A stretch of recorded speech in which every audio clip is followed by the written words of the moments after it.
Carles, es pot saber què collons vols? Ho saps de sobre. He vingut a cobrar el que em vas prometre.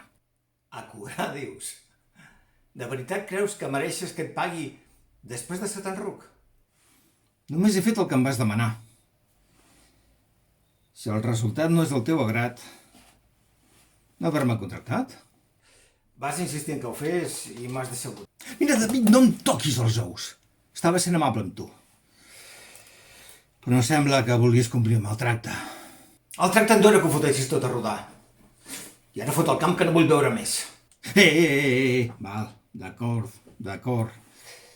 No t'ho prenguis a la valenta. Ja me'n vaig. Però ens tornaran a veure. No en dubtis ni un moment.